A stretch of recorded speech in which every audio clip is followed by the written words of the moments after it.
Good evening. I'm Brian Reagan, and we welcome you to Psalm 125 and the Twilight Talks.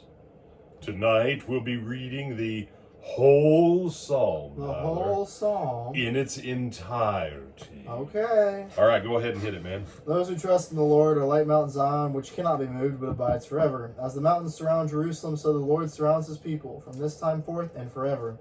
For the scepter of wickedness shall not rest on the land allotted to the righteous, lest the righteous reach out their hands to iniquity. Do good, O Lord, to those who are good, and to those who are upright in their hearts. As for such as turn aside their crooked ways, the Lord shall lead them away with the workers of iniquity. Peace be upon Israel. Okay. So again, this is a psalm that they sang going up to the worship, the three worship festivals. These are the songs that they frequently sang as they were making that final ascent, hence why it's called a psalm of ascent. But look at the imagery. Those who trust in the Lord are like Mount Zion. You know, most people think mountains are fairly solid. You know, they're not going anywhere anytime soon. As the mountains surround Jerusalem, so the Lord surrounds his people from this time on forevermore. Those who are in covenant with God have God's covenant protection and God's covenant provision. They're not just randomly shooting this stuff off in some Jew racist trash. No, this is Hebrew covenant, Moses, God's faithfulness. That's what this psalm is based on.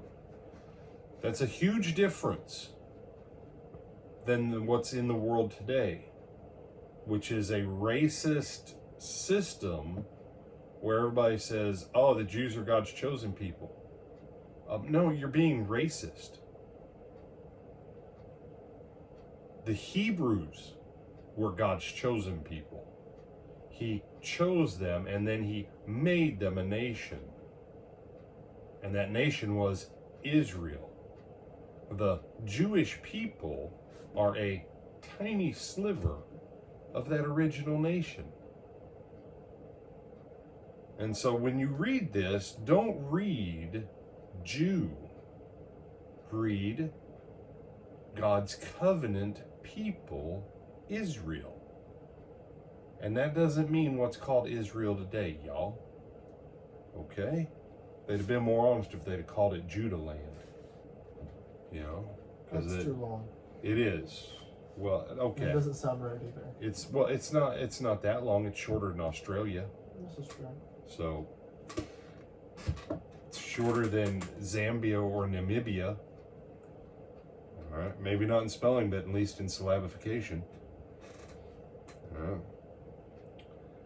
Scepter of wickedness shall not rest on the land allotted to the righteous, so that the righteous might not stretch out their hands to do wrong. Again, covenant. When the children of God walk faithful with God, God keeps the wickedness away from the faithful. Why? So they're not tempted to. But if the faithful say, we're done with faithfulness, we're going to go be wicked, God says, okie doke. That's what you want to do, but it's going to be your ruin. Hence why verse 4, do good, O Lord, to those who do good, and to those who are upright in their hearts. But those who turn aside to their own crooked ways, slap them down.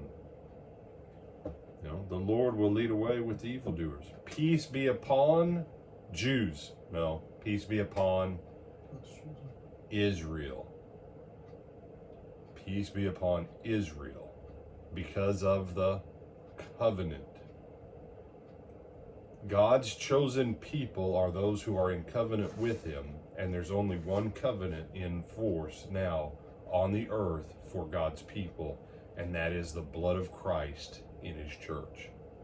And so what's said here about physical Israel under the covenant of Moses then applies to the church spiritually today. Any other thoughts on this, my brother? No, sir. All right, with that, I'm Brian Reagan. This is Tyler Kelly. And we bid you good night.